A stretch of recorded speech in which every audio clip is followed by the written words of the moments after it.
Hidup rukun adalah slogan, tapi prakteknya semua berjalan tenang sampai muncul seorang pengusaha dadakan bernama Farid.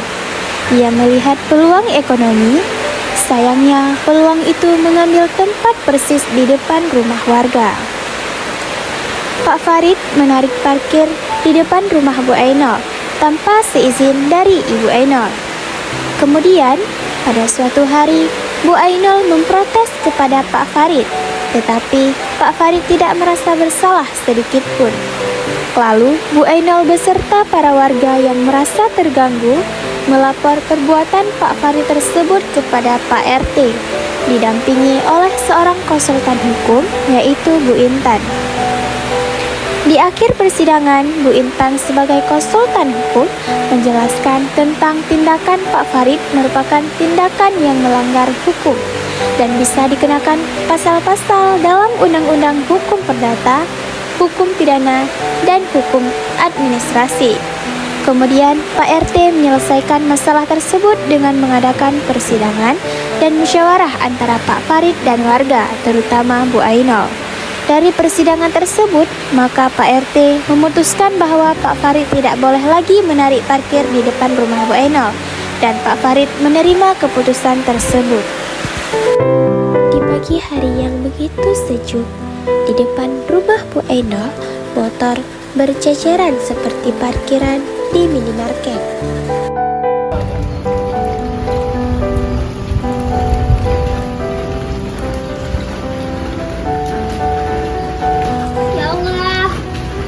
Pada numpuk di depan rumah saya sih. Ini rumah atau kantor parkiran?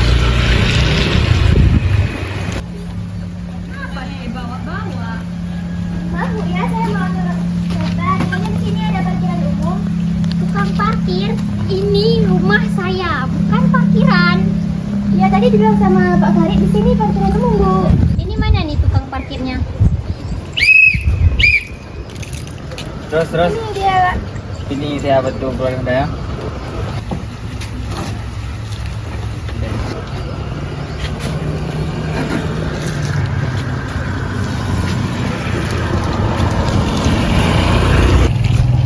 Ini gimana sih ceritanya? Masa parkir di depan rumah orang? Ini bukan parkir, Bu, tapi ini hanya mengamankan benda warga. Tapi kan ini lahan saya, Bapak. Ini lahan saya. Ini rumah saya. Hai, biar nampak rumah Anda lebih ramai lah kan. Tapi saya merasa terganggu. Ini saya sangat merasa terganggu. Tapi saya udah minta izin. Minta izin sama siapa? Izin dari diri sendiri. Mana bisa begitu? Seketika itu muncullah Bu Puja, Bu Lani, dan Bu Empus yang ingin berbelanja ke warung. Mana sih? Bu Ainul, kenapa sih pagi-pagi udah pada rame? Iya nih, pagi-pagi suasananya lagi sejuk-sejuknya malah ribut. Iya kan, Bu Nempus? Iya, kenapa Bu Ainul pada ribut ini? Ini loh ibu-ibu, Pak Farid. Masa parkir di depan rumah saya, buka parkiran di depan rumah saya? Saya juga nggak tahu. Katanya udah minta izin, tapi nggak tahu izinnya dari mana. Katanya dari diri sendiri. Kan saya juga heran. Iya loh Bu Ainul, kemarin saya parkir di sini cuma sebentar padahal, tapi Pak Farid ini lagi minta uang 5.000 lagi. Menurut saya ya Bu Ainul, mending lapor Pak RT aja, biar Pak Farid itu kapok. Iya Bu. Iya Bu. Di saat itulah datanglah Bu Intan yang ingin pergi bekerja. Sini kembali uang saya, Pak. Iya, balik, Pak. Saya juga minta ganti rugi. Ada apa sih ini ribut-ribut udah kayak konser kalian? Gini loh Bu Intan, Pak Farid ini buka parkiran ilegal di depan rumah saya. Ibu tahu yang lebih parahnya? Pak. Ini pot bunga kesayangan saya beli di Korea Selatan ini. Ini pot bunga limited edition. Patah gara-gara Pak Farid. Kenapa bisa gitu Pak Farid? Kan jadi ini, Bu. Saya di sini hanya mencari nafkah untuk keluarga. Itu tidak bisa Pak Farid, itu akan dikenakan hukum ranah hukum. Sebentar, saya buka buku dulu ya. Saya bacakan. Bentar. Mana sih bukunya? Dengar tuh Pak Farid. Mana sih? Bentar. Ini dia. Selain saya di sini parkiran umum. Saya Jangan minta ribut-ribut. ganti rugi. Tunggu sebentar, dengerin semua ya. Mana sih? Sebentar. Nah, ini Pak Farid, dengar ya. Kasus kamu ini bisa kena 3 ranah hukum. Yang pertama itu hukum pidana, di mana hukum ini mengatur perbuatan yang merugikan masyarakat atau mengganggu ketertiban umum. Ada sanksi, penjara atau bahkan denda. Parkir liar bisa masuk pungutan liar. Kalau kamu narik uang pakai ancaman atau maksa, itu pungutan liar, masuk pasal pidana. Saya cuma bilang, Bu, bayar parkirnya. Itu termasuk ancaman. Tergantung nada suara kamu. Kayak nyanyi aja, Bu, pakai nada-nada. Nah, yang kedua itu hukum perdata, yaitu mengatur hubungan hak dan kewajiban antar warga. Kalau Bu Enol dirugikan, misal halaman rusak, pot pecah, dia bisa tuntut ganti rugi. Nah, yang ketiga itu hukum administrasi, di mana hukum ini mengatur izin usaha dan aturan pemerintah. Usaha parkir wajib punya izin dari kelurahan atau kecamatan. Kalau kamu punya izin parkir? Tidak ada, Bu. Kalau begitu Bu Enol, menurut saya sekarang aja kita lapor ke balai desa sama PRT. Bener nggak Ibu? Iya, betul Bu. Kami siap jadi saksi. Ibu-ibu, kita ke balai desa, mungkin Pak RT ada di situ. Assalamualaikum PRT. Kok pada rame, pada kompak lagi, ada apa nih ibu-ibu? Jadi gini Pak, saya mau buat laporan. Laporan apa ibu? Jadi gini, Pak Farid udah beberapa hari mangkal parkiran di depan rumah saya. Tanpa izin lagi Pak. Emang benar Farid kayak gitu? Benar, Pak. Tapi saya hanya mengamankan kendaraan warga. Ibu-ibu daripada berdiri duduk aja, kita diskusi aja di sini, nanti daripada darah tinggi pun di situ, capek juga saya bawa ke rumah sakit. Yuk. Jadi gini Pak, Pak Farid buka lahan parkiran di depan rumah saya. Ya. Jadi semua warga merasa terganggu ya kan? Iya Pak. Jadi kalau kayak gitu harusnya kayak mana? Pak Farid ini harus beri pelajaran Pak, biar kapok dia. Saya juga minta ganti rugi karena pot bunga saya yang dari Korea itu sudah pecah. Jadi ini Pak RT kan, saya narik parkir buat cari nafkah, dan saya nggak tahu harus minta izin kemana.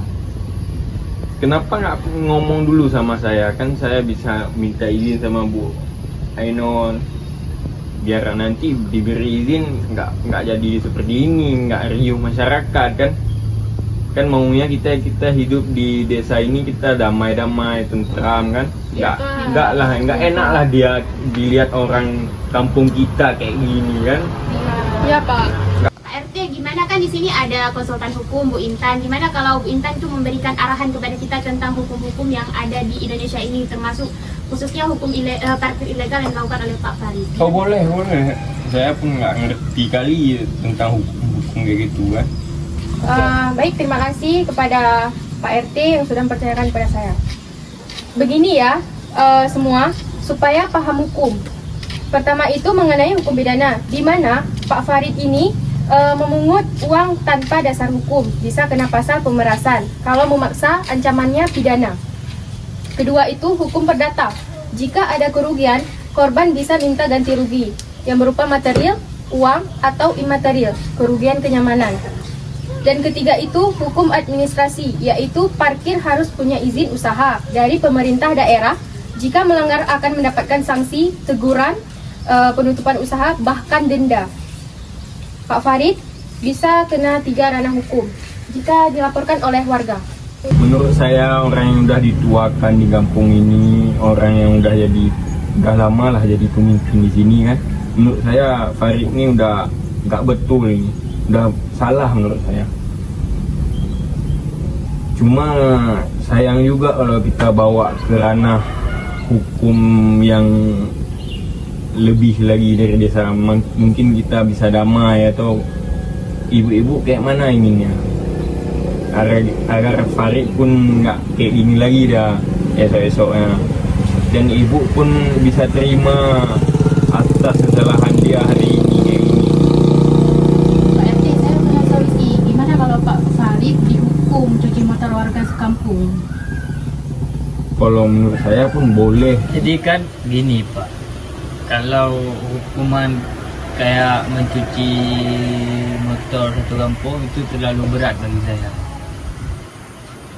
Apa nggak ada yang lebih ringan lah hukumannya? Kan saya Pak cuman tukang parkir, tapi itu untuk menjaga kenyamanan kendaraan warga Pak. Kalau Bapak nggak ada keringanan dari Bapak. kita cari apa? Kalau enggak bantu-bantu di rumah Bu Ainul aja. Bersih-bersih halaman Kak Eno. Bersih-bersih ataupun apa. Kayak mana Bu Ainul? Bu Maunya Ainul kayak mana? maunya gimana? Ya boleh, kalau emang dia mau bersih-bersihin rumah saya, setidaknya dia mau bertanggung jawab. Oh, gitu. Ya Pak, tapi kan saya bukan tukang kebun juga Pak. Enggak. Kamu kan tahu, kamu ini udah buat salah. Ya Mau bagaimanapun ini kamu yang salah di sini.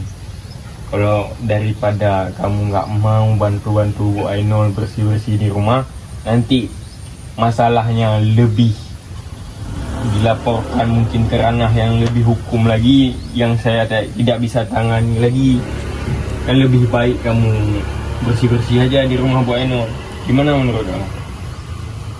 bisa sih Pak, man jangan terlalu memberatkan untuk saya.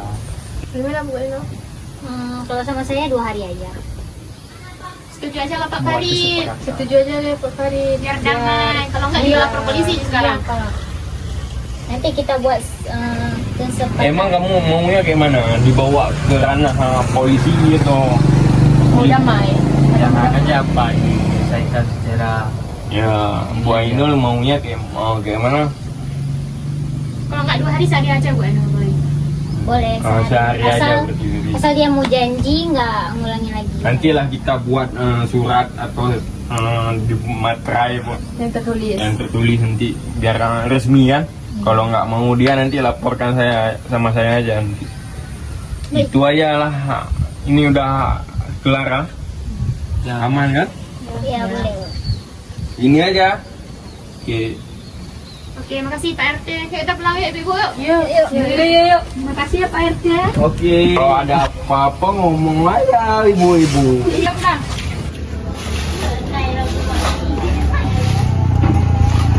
Emosi ya. Ini ya Pak, ini Pak. Itu dong Pak Farid. Gitu dong, itu baru yang rajin. Yang rajin ya Pak Farid. Outcome dari video kita yaitu drama komedi hukum, yaitu mengenai dasar-dasar hukum pidana, perdata, dan hukum administrasi. Dalam konteks hukum pidana, tindakan tukang parkir ilegal dapat masuk ke tindak pemerasan dan pungutan liar. Hal ini terjadi karena pelaku menarik uang tanpa izin, bahkan sering disertai ancaman halus atau memaksa agar orang membayar. Dari sudut pandang pidana, perbuatan ini termasuk melanggar hukum dan dapat diproses secara pidana jika warga merasa tertekan atau terancam. Yang kedua, hukum perdata. Dalam hukum perdata, fokusnya adalah pada kerugian yang dialami warga. Kerugian itu bisa berupa uang yang dipungut tanpa hak atau rasa tidak aman yang merugikan keamanan. Kemudian, melalui jalur perdata, korban berhak menuntut pengembalian uang atau ganti rugi. Jika pelaku sudah meminta maaf dan mengembalikan uang yang diambil, maka masalah perdata dianggap selesai karena tidak ada lagi kerugian. Yang ketiga, hukum administrasi. Dalam aspek administrasi, kegiatan memungut parkir harus memiliki izin resmi dari pemerintah, daerah, atau dinas perhubungan. Tukang parkir ilegal tidak memiliki izin, tidak memakai karcis resmi, dan tidak terdaftar sebagai petugas parkir. Akibatnya, secara administrasi pelaku melanggar aturan perizinan, penertiban, dan pencabutan aktivitas ilegal sehingga area parkir kembali serta sesuai aturan pemerintah. Sekian video dari kami, semoga bermanfaat dan memberikan edukasi kepada seluruh masyarakat yang membutuhkan kehidupan. Assalamualaikum warahmatullahi wabarakatuh. Sadarkah aku yang berjalan dalam kehampaan, terdiam, terpana, terbatas.